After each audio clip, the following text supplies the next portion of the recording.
we were doing. Well, I got you. Yeah, We'll start talking. It'll come up. Hey, y'all. I brought microphone, headset, everything. I didn't know No, what no, the heck I was coming into. no, you good.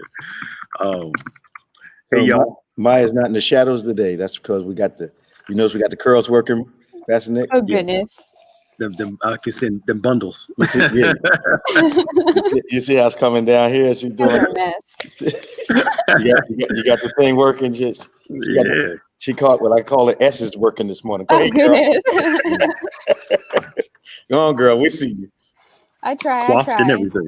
Yeah, she all coiffed up. Yeah, no glasses. I see her. I Yeah. might need to put those back on depending on how hard it is for me to read these questions. Oh my. But they're fashion glasses. We see that. Yeah. Yeah, we see Yeah. that. Yes. Okay, what did I preach about this morning?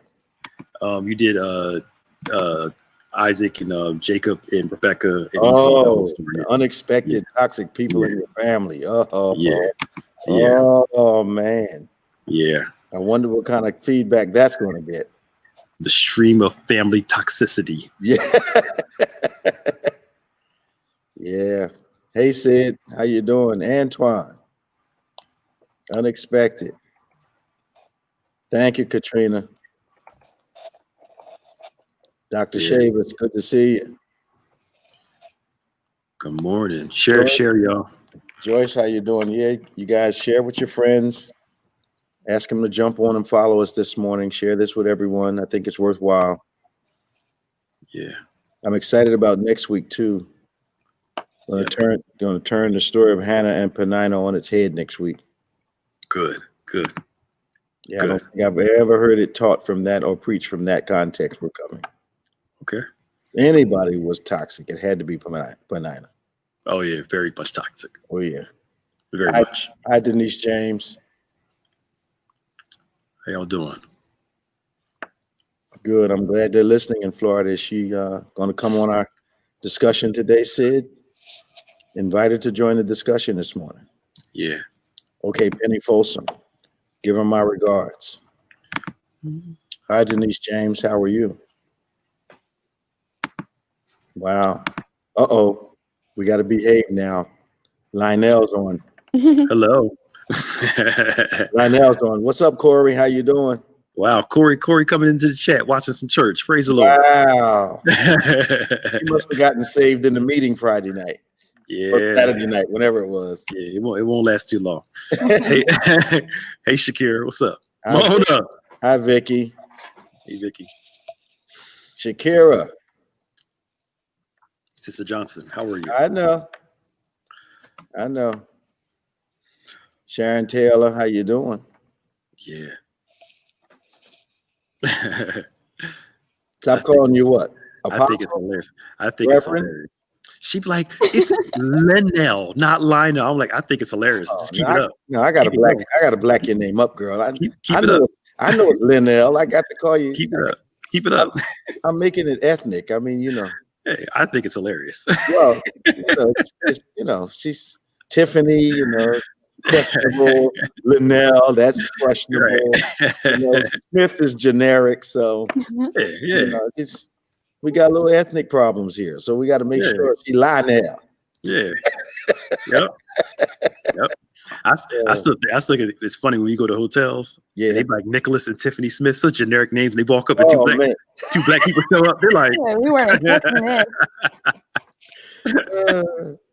I tell you, right?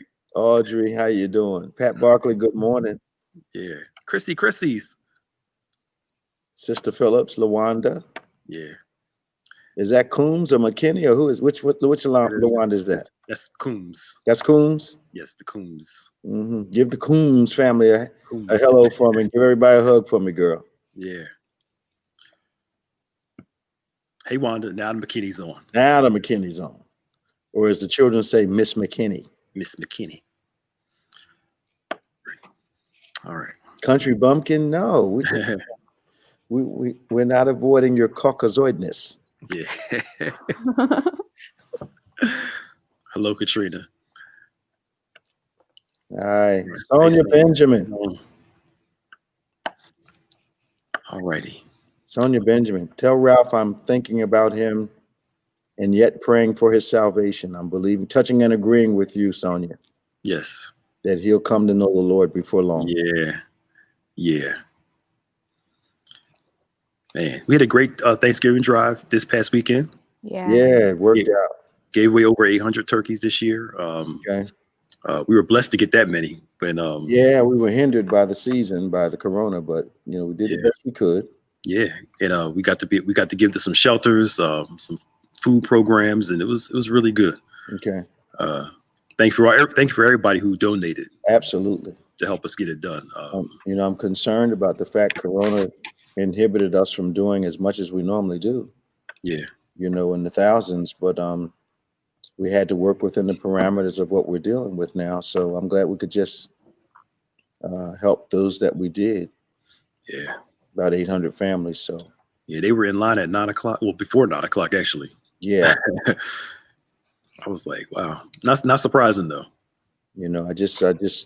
I wish, normally we give out so many groceries and things and, really give them enough for a week, but corona just prevented that this time. Yeah. Yeah. Hey, Ava. We'll have to see if we can cultivate some grocery vendors that can give us stuff boxed up already. Okay. So we don't have to worry about doing all that. Yeah. Give it to us boxed, because during this pandemic, we may find ourselves having to distribute food again. Yeah. I'm sure. And maybe we can give them a box give them the turkey and give them the box with the groceries in it already prepackaged. Yeah, without it, yeah. Yeah, because we can't do the assembly anymore. No, we can't. No. Yeah, we were talking about that with the toy drive too. That's going to be a interesting. We'll talk about that later. Be an interesting dynamic how we can do that without all the people being in the one place at one time. So we'll work it out though. Sonia Crazy said, "Thank you, Bishop. Even if it happens by 12:59 on 12/31." Yeah. Antoinette Minton, how are you today? Yeah. So sermon today. It's funny. Letting go of toxic people. Yeah. It's funny how when you were teaching, it was with the line of toxicity and favoritism in Genesis. Yes. With Abraham and Sarah starts there. Yes. Of course, with Ishmael and Isaac, and how that trait unintentional. I wouldn't say that every parent does things on purpose, toxic wise. How an unintentional decision can cause havoc throughout generations if we're not careful. Do you think it can still be unintentional if it has been a habit over several years that had produced basically the same result in the people around you? Can it really be said it's done without thinking at this point? Or because if it's done repeatedly, you see the impact. And because toxic people are wounded, the wound is actually nurtured. Their wound is nurtured by wounding other people. Yeah, I think after a time there is no unintentional. The initial genesis of a thing, can be like, for instance, when God told Abraham to let go of Ishmael and keep Isaac. That obedience to God could have shaped something in Isaac too. Yeah. To later on, know that he was the primary choice over the other child. From that vantage point. But I think you're right. If there's a behavior ongoing, there is no, I didn't know, we all know our crazy if we're going to be honest with. I think you just brought up a dynamic.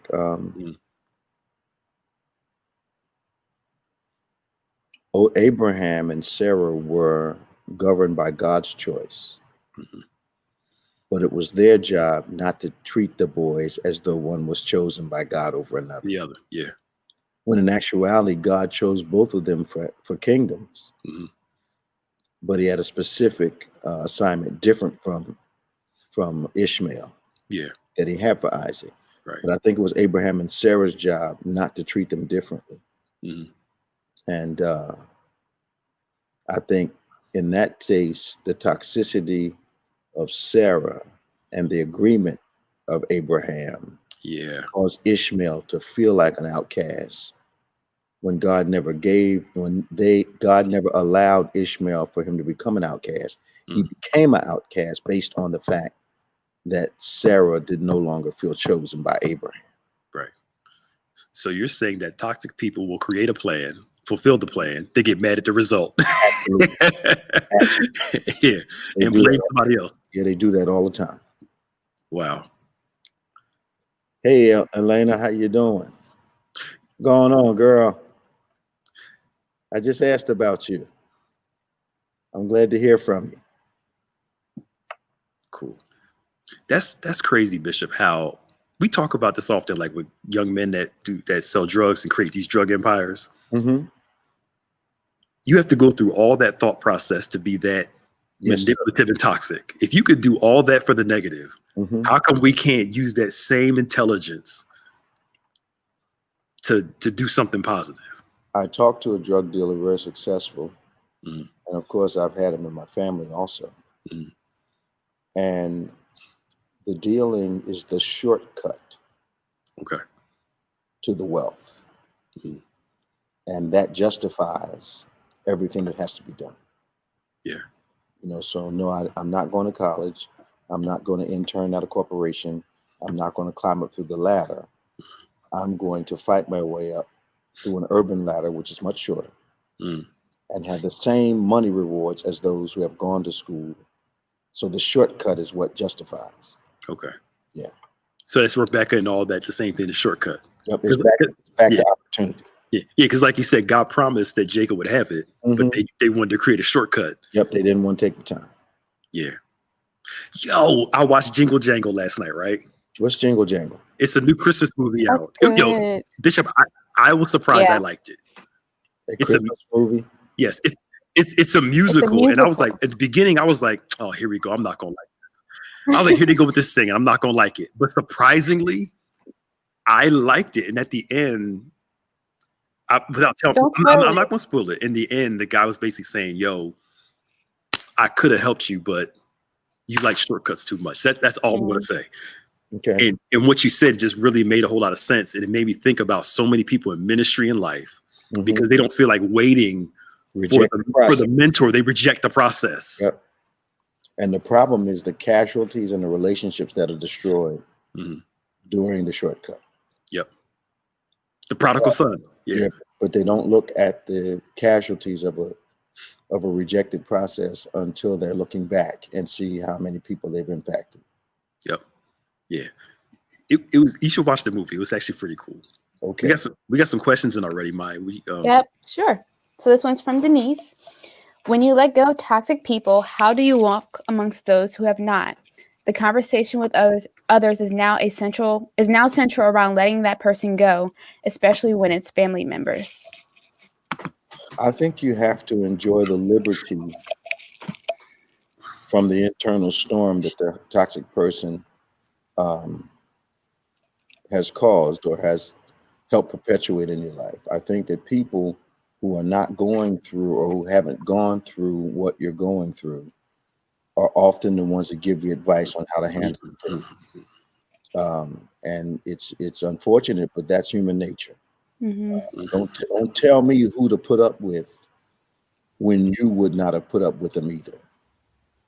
So sometimes you become the outcast because you suddenly have boundaries for a person that everyone talks about behind their back.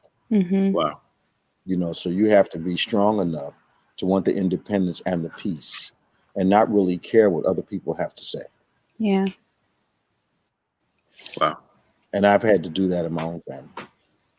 Yeah.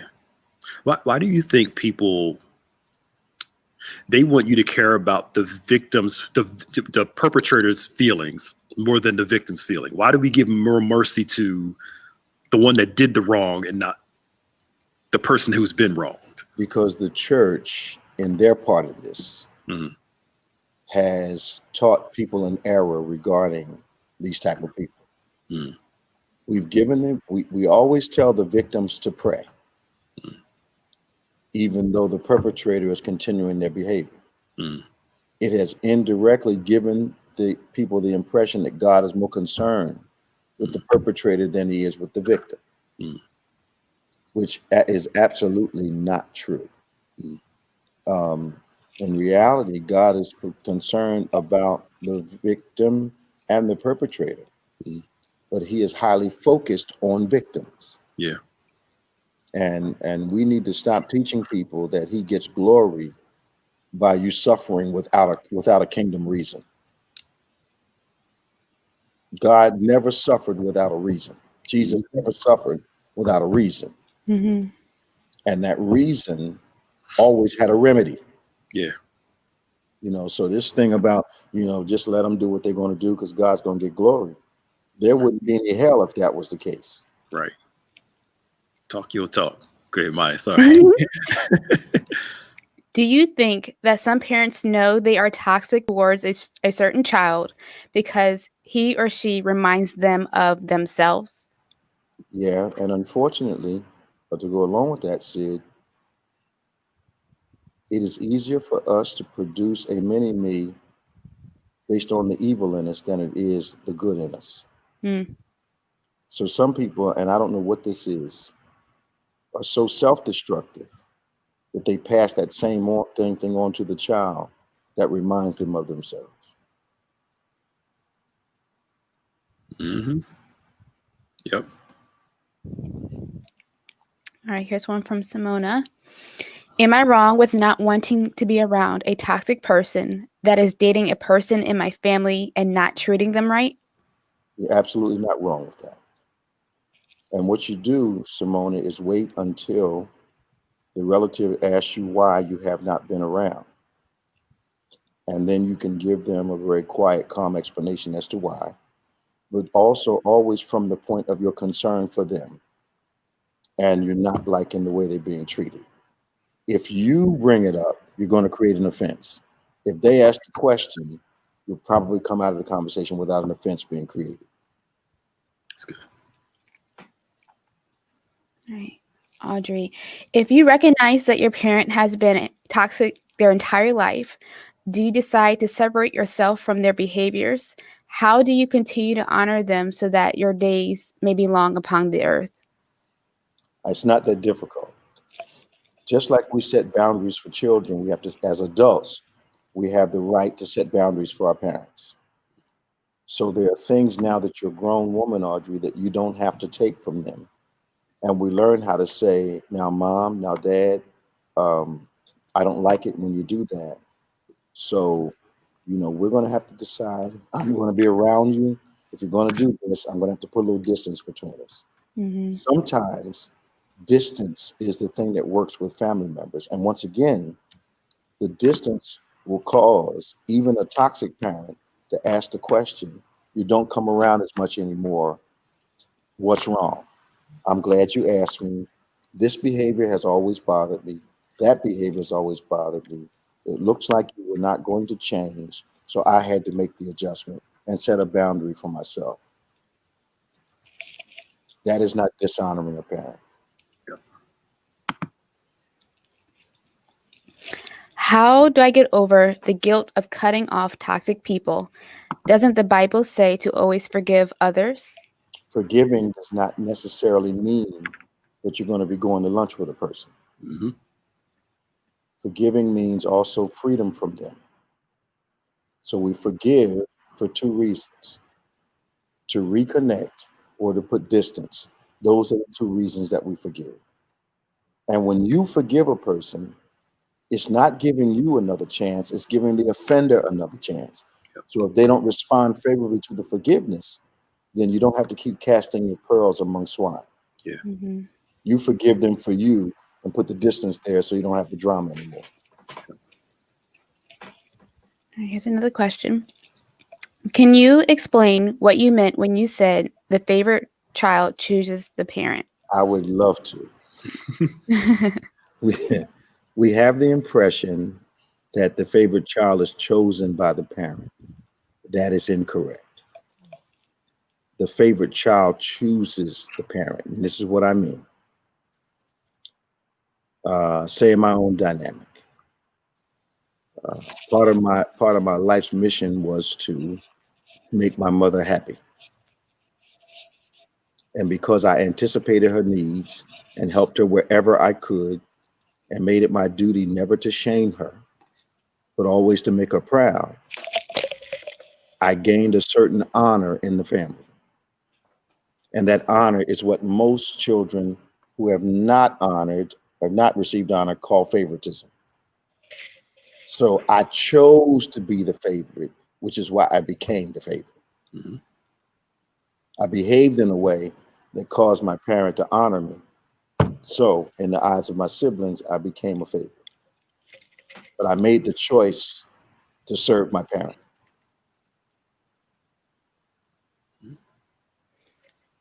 I hope that helped. I think it did. Mm-hmm. This is from Sid.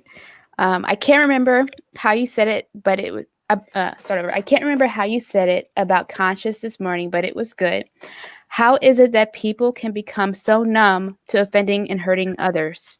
First, you have to stop listening to your conscience, because your conscience actually has a voice. And after you ignore your conscience for a long enough time, it becomes dead. You can no longer hear it. And then you start doing things and saying things without any reservation or any concern for the hurt, for the feelings that you create. Because people forget. Toxic people love asking for forgiveness. Mm-hmm. And you can forgive them for what they said to you. You can actually forgive them for what they've done to you. But you have a hard time forgetting for how you felt. And they don't understand that when you do something or say something, not only do your words get repeated, but a feeling is created. Mm-hmm. So what strong people have to do is reject the feeling being created in them by the words and the deeds of other people. And that's a difficult thing to do sometimes, because what toxic people want to do is brand you with their hurt. Mm-hmm. Mm-hmm. They want you to walk around with their insecurity and their anger and their way of seeing things.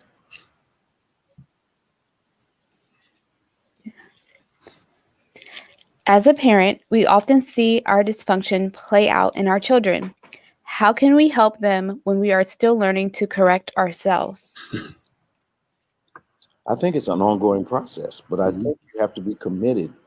If you come out of denial about your own flesh, you can guard your children from it. Because here's what I think. Here's why I think we make in a effort to be relevant, I think we become too common with our children. Mm. Because what our children need to have is us sharing with our strengths, shielding them from our weaknesses, but teaching them the lessons that we learn from our failures. Mm-hmm. So what people usually do, they share all their failures and all their adult stuff because they're trying to be down and trying to be real and trying to be 100 with the children. Well, you can't raise them like that. You befriend them, not be parent them. Mm-hmm. So if you want to parent them, you share your victories, shield them from your weaknesses. You shouldn't be sitting at the table drinking, smoking, getting high, snorting coke with your kids, watching some unacceptable program with your children. You shouldn't be sitting there like it's okay, and then wonder what happened to them when they get a little older and can't make the right decisions for themselves. So you shield them from your toxicity, but teach them from the wisdom and the lessons you learn from the mistakes that your toxic behavior caused. Mm-hmm. So they don't become as toxic as you, hopefully. Yeah. All right. I am trying to prepare myself for seeing the toxic people in my life this Thanksgiving. How do I keep my boundaries up and not stoop down to their level of toxicity? Easiest thing is not to go, but since that's not possible, COVID, you got option. Yeah, you got option. COVID. But the other thing you have to do is the moment you start to stoop down to their level is the moment that they think they won a victory, and they actually have. Mm. So here's what I suggest. Most family dinners are like company parties. The bad stuff doesn't happen until the dinner's over. When I was in corporate America, I would go to these corporate functions, and as soon as they shifted from the dinner into the entertainment, I was excusing myself to go home or go up to my room. Because once the drinking started, then people started doing things that on Monday you were going to be blamed for. Mm-hmm. So I got myself out of the environment. Sometimes in a toxic family situation, everybody's fine for the prayer before the eating. Everybody's fine during the eating, but you'll start to hear the conversation deteriorate or attitudes come back to reality during the dessert. So you go in the kitchen, help wash the dishes. All right, y'all, it was great seeing you. I'm out. Before the toxicity starts, and you have to kind of defend yourself. Yeah. All right, this question's from Miriam. How do you get rid of the bad feeling attached to being mistreated, lied to, or hurt? It takes time. And also, you have to ask yourself, have you been behaving in a way that invites that kind of feeling? Sometimes it's as simple as disconnecting from the person that's causing the pain. But other times we have to be around those people. So you've got to set up boundaries to protect yourself from that person. And if they cannot honor the boundary, then they're kind of telling you or giving you permission to put distance in between you and them. Mm-hmm. But forgetting the pain or being delivered from the pain takes a little time. Uh-oh, Dr. Tammy. I know, this is a good one. Can a spouse in some cases be a toxic person in your life? And if so, how do you separate yourself from them without being disobedient to God? Oh boy. Yes, that's the answer to the first one. Yes, you can marry a toxic person hoping they will change based on the power that you think your love has over them. You can also marry a toxic person because you are praying for, watch this, you use a spiritual reason to rebel against the word of God. You know they're not saved. You know something's wrong with them. You know they're saved and toxic, which means they're saved and unbelieving. You marry them anyway in the hope that God's going to save them and fix them for you. So that lays the groundwork.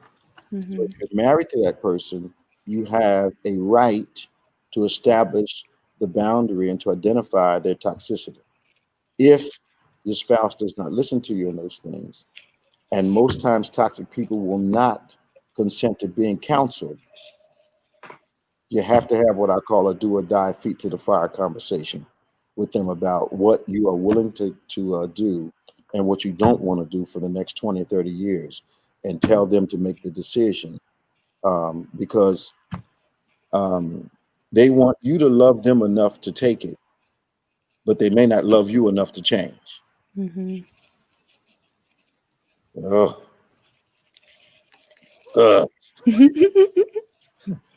Toxic people always want you to love them enough to forgive them, but they prove they don't love you enough to change their behavior.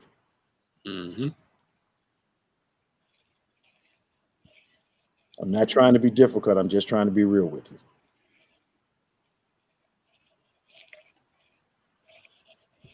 All right. I am starting to see my toxic ways in the relationships I've held in the past. How do I mend those relationships? Well, the best thing you can do is apologize, but some of you will not be able to mend because they can forgive you intellectually. Mm-hmm. They can forgive you spiritually, but they may not be able to forget emotionally how they felt. Mm-hmm. All that is the work of God on each of us. Yep. Man, oh man. Here's another question. This has been a difficult topic because I realize I have been a toxic person. How do I learn to forgive myself? Ask God to forgive you. Mm-hmm. Accept his forgiveness. Watch this now. Stay close to my words. And then forgive yourself and change. Mm-hmm. Forgiveness is not a pass. Mm-hmm. Forgiveness is an opportunity to do the right thing. Conviction is not what we've been taught. Every time we're convicted because we're violating the word of God, conviction is God reminding us of what's right. So you establish a pattern, a new pattern in life of not exhibiting toxic behavior, because that may be your thorn in the flesh. But watch this.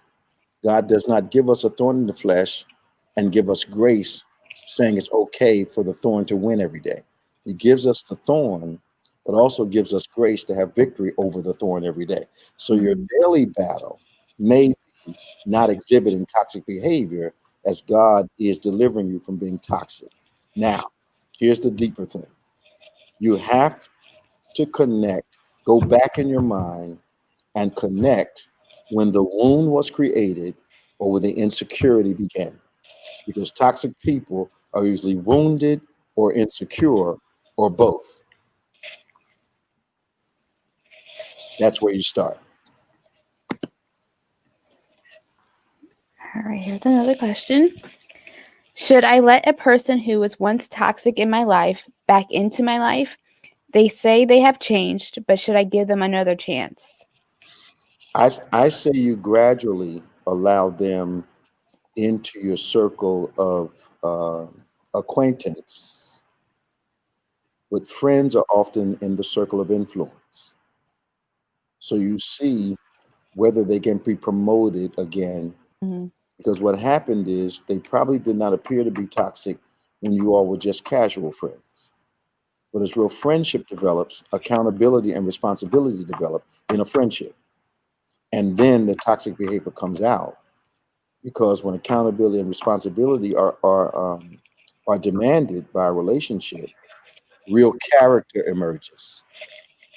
And sometimes we'll promote a person too high in our lives, and their dysfunction will become very prominent. Mm-hmm.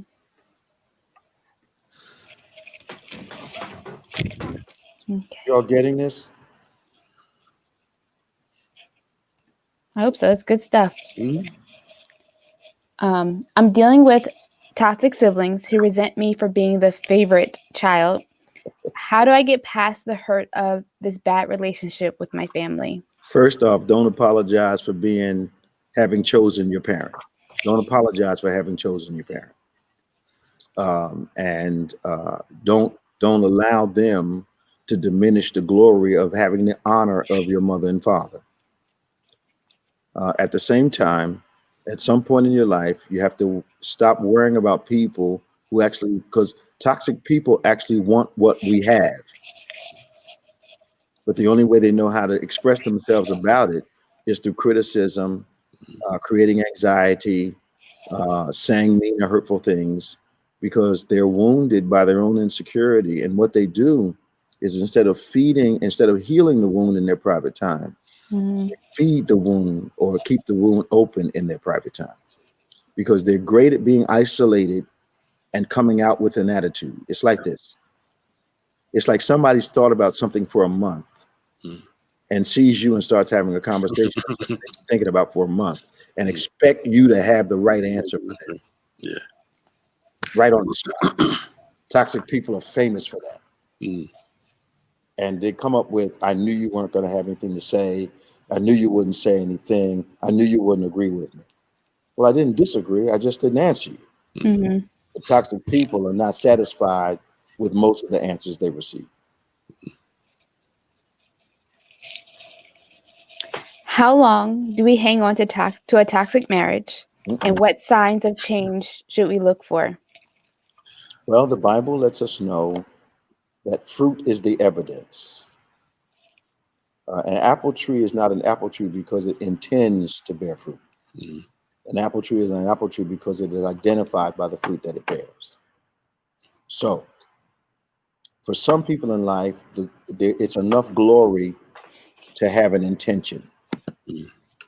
But for people that are in relationship with them, it's not enough glory for you just to have a good idea. The glory comes from you following through. So when you look at the pattern of the relationship, you'll be able to see whether the person came into the relationship to take, receive, or share. If they did not come into the relationship to share, then conversations have to be had about what did you intend to contribute to this relationship. And if it boils down to intention and presence, that is not enough. Always getting ready to do, and you should be glad I'm here, is not enough for a grown person. So you start asking those kind of questions, and you'll hear the heart of the person that you're married to. All right, this is from Ava. So you're saying if a person is toxic, it always stems from a pain they haven't dealt with? 99% of the time, maybe 100% of the time. Some pain that was started in the past, some wound that was inflicted in the past that has created a wounded person and an insecure person. So insecurity and wound and unhealed wounds normally drive toxic behavior.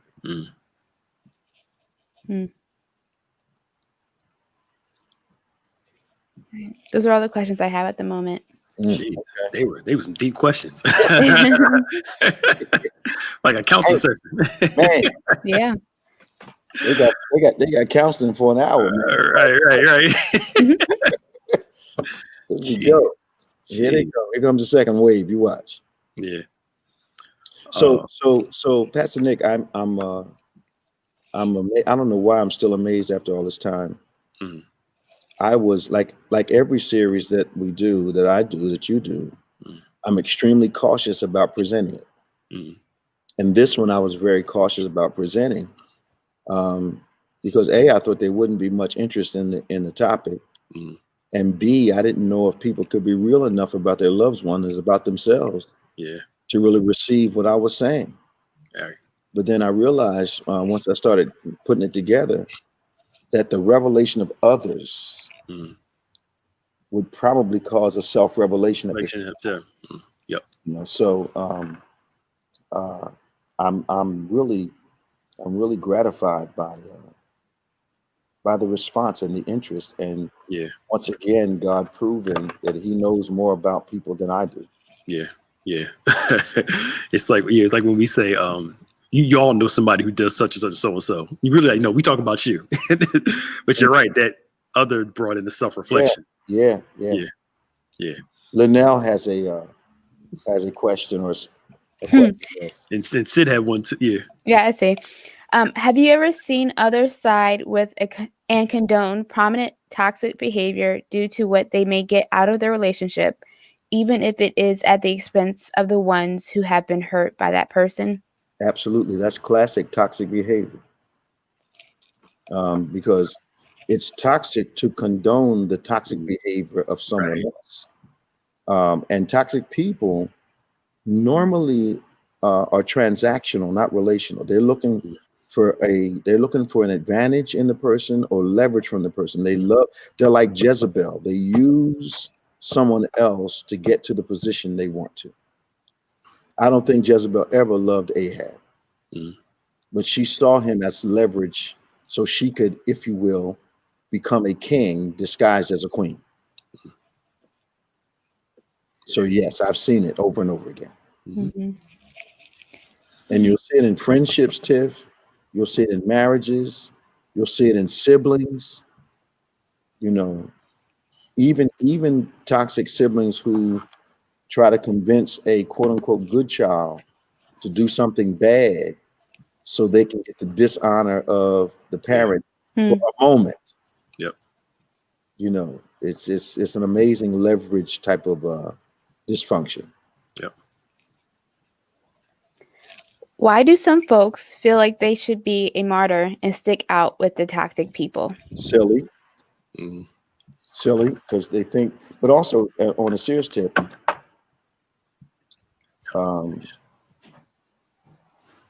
some people make other people who are insecure feel as though they have an assignment in life.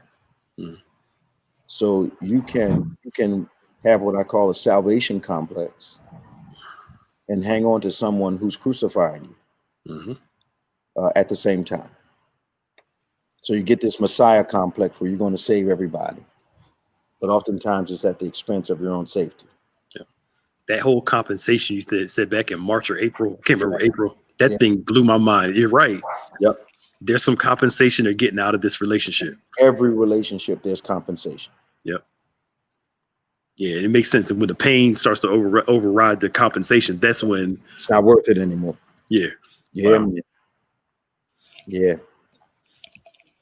I think it was Mia. You see the one with Mia? Mm-hmm. I'm aware that I come from a family filled with traumatic experiences and toxic behavior. I've taken initiative to heal and put distance my own toxic traits, but I'm yet vilified when I'm trying to bring siblings' behavior to light. Should I stop trying to heal and reconcile my family and just live my life? I think that if you are asked the question that the answer is connected to behavior that is unacceptable, I think it's totally right for you to give your opinion in the most loving way that you can. But if you are approaching them and saying, I need to talk to you, and then talking about their toxic behavior, you will not gain ground in their deliverance. So if you made that mistake, you need to wait until you're asked. What's that in the Bible says? Wait until you're invited up so you won't be invited down. In other words, let them open the conversation and they'll be more open to your answer. But if you say, we need to talk about so-and-so, you've lost the toxic person before you open your mouth. All right, this question is from Dana. After exiting a toxic relationship, is it normal for individuals to blame themselves and forget the toxic behavior they experienced? Yes. Humorously, I call it dumbnesia, not amnesia. I call it dumbnesia. I learned that from Sister Deborah. Dumbnesia is when you try to forget what has happened to you based on the degree of loneliness that you feel for someone who you've identified as toxic or bad for you.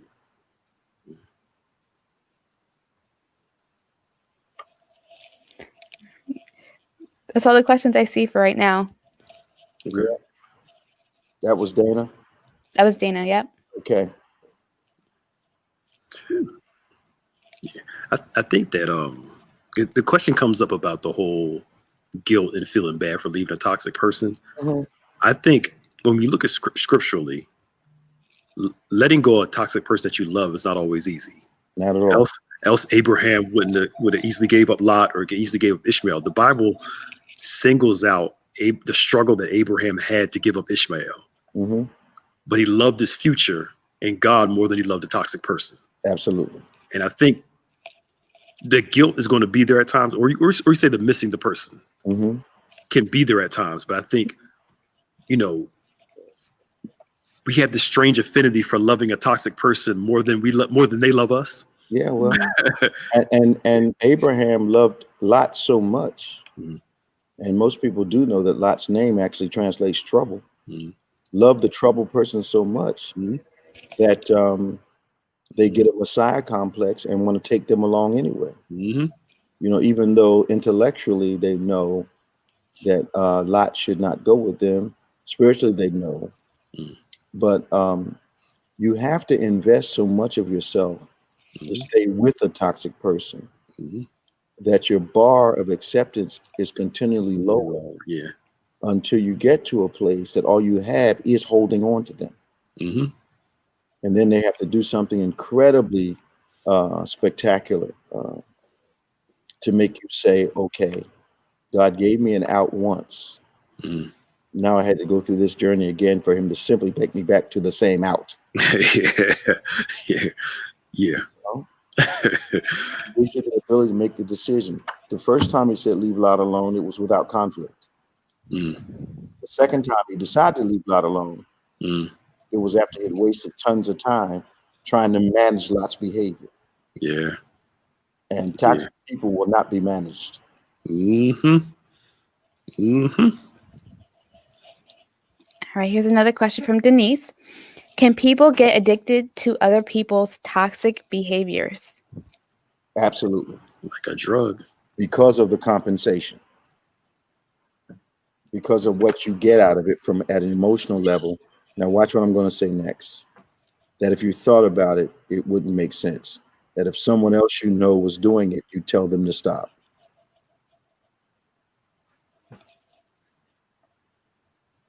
All right, I think That's all the questions I see so far. Sister Brenda, you need to call the church, call Bishop about the question to get your answer to your question. Nick, yeah. Yeah. Well, I didn't know if you were familiar with it. I'm not. Okay. We'll call one of us. Call us at the church. Say it. Yeah, call us at the church. Yeah, we'll take care of it. We can't answer that in the public setting.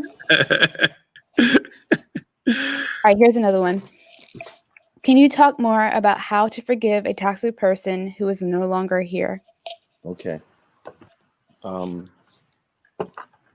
Forgiveness, and if you have ever struggled with forgiveness, especially with someone who has passed away, the Forgive Again, Live Again series will absolutely. Forgiveness is a gift you give someone that they do not deserve. Oftentimes we make the mistake of waiting for an individual to earn our forgiveness. Yeah. Now, what happens when I don't forgive, when unforgiveness is in my heart for an individual, I become locked in the time period in which the offense occurred. So if the offense occurred 10 years ago, I'm locked in that decade. If it's 20 years ago, I'm locked in 2 decades ago. And what unforgiveness does is whenever it starts, I start digging a pit that I'm standing in. So I continue to dig this pit deeper and deeper because I'm not forgiving. So not only am I stuck in a time period, but now I'm in a pit that I've dug for myself. Mm. And when you're in a pit that you've dug for yourself, most of the dirt, when you try to throw it out, comes back in the hole that you're digging.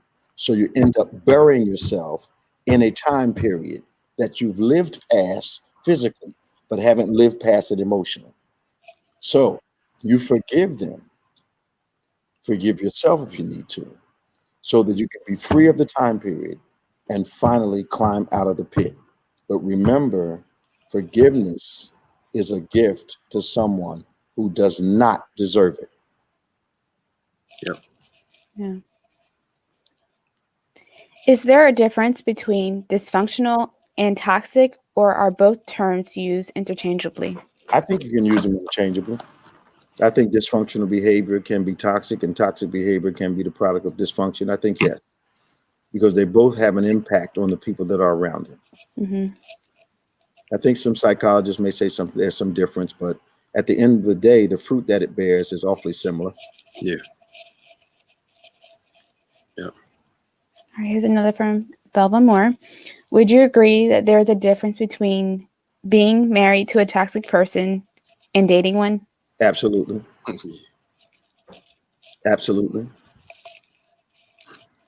One's easier to get out of. I'm just saying. Very true. If you're dating somebody, you see they're really if they're crazy, you can just go home and walk away. Yeah, but you got to also ask yourself, why are you hanging? Yeah, there you go. Why are you still with them? Yep. Yep. Yeah. Now, Brenda, don't call us while we're here online, okay? Yeah. Yeah. That's all I see right now. Well, it's 10:51 already. Jesus. You preached a sermon today. Sure did, man. That was a seminar on toxic behavior, wasn't it? Right. Oh, there goes my cousin. Renee. Yeah. Oh, hey, Renee. Not unless that's a coincidence. She should be living in Washington State. Is that you, cuz?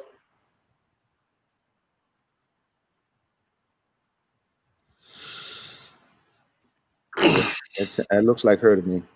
Okay, cool. Well, don't forget the 11 o'clock service is coming up. Yeah. Driving services at noon. We'll be back at 5:30 for the 10 times better discussion. Now listen, y'all don't want to miss that 12 o'clock. It's about growing pains. It's going to really bless you. Yeah. Mm-hmm. Yeah. Cool. Yeah. Doing 10 times better tonight? Yep. We're back at 5:30, really? Yeah, 5:30 discussion, 6 o'clock, and then right after. Okay. We got one more. Elena? How do you get over the guilt of leaving a toxic person alone that you love? I think you have to ask yourself, if what you have experience with them is what you want to experience for the next 20 years of your life, and there is no sin in self-preservation. Mm-hmm. And the one thing that we don't guard enough is our peace. Yep. The older I've gotten, the more offended I become when someone is threatening my internal, spiritual, emotional peace. I am just, I have a very negative reaction to someone who I think is intentionally trying to negatively impact my peace.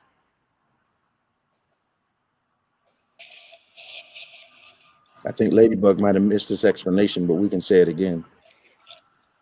How do you deal with toxic relationships when it's immediate family? I heard you mention, but don't address it, saying we need to talk about what to do when the other party doesn't own up to it. I think what happens, Ladybug, there's some patience that's needed for this transaction to work the way God wants it to work. And that is,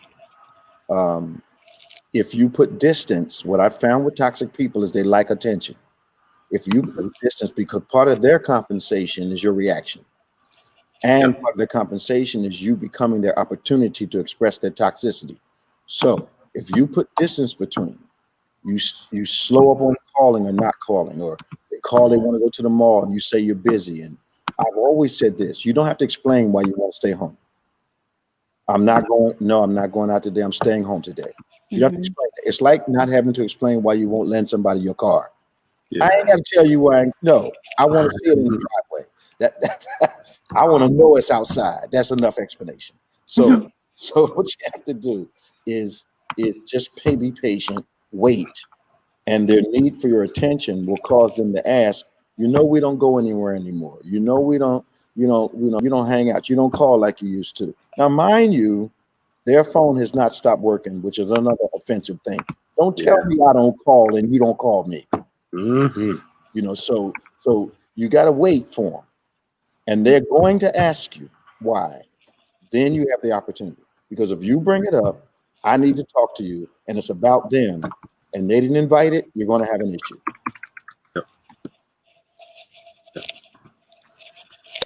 Maya's going to share some a schedule real quick with everybody. Yeah, that's cool. Save us some time. Yeah, so this is everything coming up this week. Of course, we'll share about it throughout the week as well. Keep it up there a minute so they can look. We got cooking this Thursday. Good. Discussion on Friday. Man, our schedule is full. Well, we're not doing this Friday. Okay. That was before you told me that. Yeah, we're off this Friday. Yeah. Okay. Friday. It's day after Thanksgiving. Yeah, we're off. Yeah. Okay. Yeah. So what's this Thanksgiving kick-up? It is Thanksgiving leftovers. Okay. That people can use. Chef is sharing different recipes. Right, so we are showing that. We just aren't having the discussion on Friday. No. Yeah. It looks like the Friday's like almost between. Well, I see what you're saying. Friday, Saturday. It looks like it's on. It looks like it's on point. Yeah, I see what you're saying. Yeah. I see. Yeah. Way set up. Yeah. Yeah. So Thursday probably should have gone under Wednesday, maybe. I don't know. Yeah, it looks like it's like 9:30. We'll fix that later. Okay. All right, cool. So join us. All this happening. We're going to post this as always on our website, so you guys know what's going on during the course of the week.